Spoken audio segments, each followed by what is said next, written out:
Hello again, everyone. Edwin Lerner back once again. In this YouTube astrological segment, I'm going to be dissertating and talking about zodiac or astrological sign compatibility between Virgo and Aquarius. And yes, it does apply and pertain to the sun, moon, and ascendant for both people. Well, anyway, one thing I think is obvious in this, there are 5 signs apart. I see this as incompatible. They are inconjunct by sign, which is generally going to be about adjustments. Now, Virgo is a feminine sign, which suggests introversion, and of course, Aquarius is a masculine sign, which suggests extroversion, outgoingness, and gregariousness. Now, the main difference I see between Virgo and Aquarius, regardless whether it's a platonic or sexual relationship, is the fact that you have Virgo is generally about being systematic, methodical, organized. They like their steady routine. They like having that consistent pattern, being an earth sign. Virgos tend also to be very punctual and reliable. Now, Aquarius, even though it's a fixed sign, I see Aquarius as a sign that could have a very strong aversion to having some kind of consistent pattern in their day, or having to be at a place at a designated time in a certain spot at a certain time. Aquarius can be very freedom oriented. And Aquarius likes to kind of go and do things at their own time, at their own rate. And you have Virgo, which can be very steady and very consistent. And the thing about this is a Virgo is anticipating Aquarius to be somewhere at that designated specific time. Aquarius may be able to do this sometimes, but then you might have a number of times where Aquarius can't quite meet Virgo's expectations. Virgo and Aquarius, what they have in common is they're both about intellectual stimulation. Virgo is very analytical.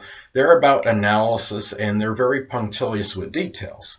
Now you have Aquarius, though, can often have a lot of good, ingenious ideas and concepts. They can have, in fact, a plethora of them. And you have Virgo can help Aquarius maybe fill in the details on some of these ideas and analyze them as to what sounds good and maybe what doesn't sound, what would be productive or what would be a good idea or what not would be. And the thing about it is Aquarius being a fixed sign, you have Virgo being a mutable sign. If there's any kind of discrepancy or argument, likely Aquarius is going to win a lot of them, and Virgo is really going to be the one that's more adaptable and will acquiesce to Aquarius needs and wants more so than the other way around.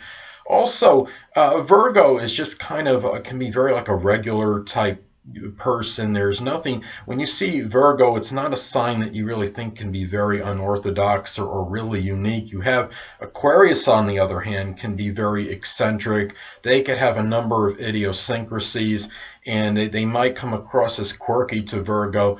And Virgo, as far as what they would come across to Aquarius, well, they might seem even a little bit monotonous and sometimes maybe seen as boring. It doesn't mean they are, but as far as in contrast to Aquarius and how Aquarius may see Virgo, that's how they may see Virgo in many instances, because Virgo likes, like I stated before, they like to have their consistency, they like to be reliable, like to have things timely.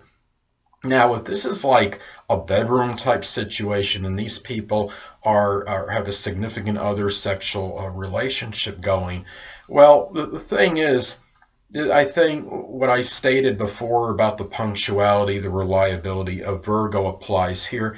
Virgo's expectations may be such that even though I mean, Virgo generally is not going to be the sign that's going to display open affections publicly. Aquarius might do this a little bit, try to do this from time to time, but I don't think sex is not something that would dominate really either one of these signs on average. And the thing is, though, but when it's time for that, Virgo wants that consistency, I think, and they want that reliability and dependability.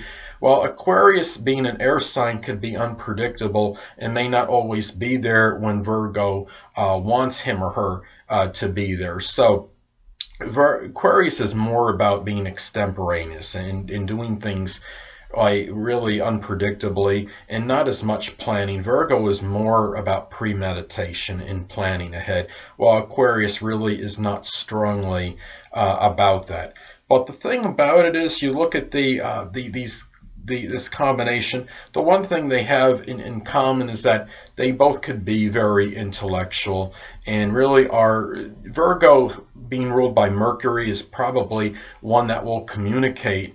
Maybe Aquarius can have the ideas, while Virgo might analyze them and communicate them very strongly. So, and Aquarius too is more group oriented in what they do.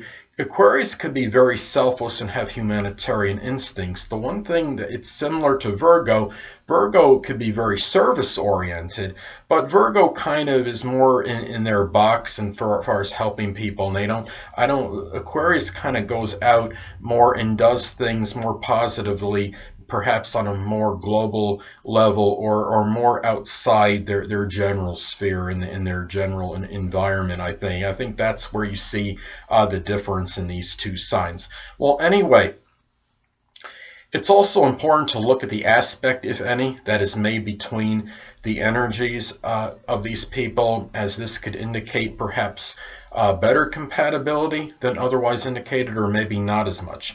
Well, in many cases, you will have an inconjunct aspect take place between the energies of these people. Now, let's say, for example, one person has the sun, moon, or ascendant in Virgo at 17 degrees, and the other person has the sun, moon, or ascendant in Aquarius at 20 degrees. Well, that I consider adverse or adversarial. They are inconjunct by sign.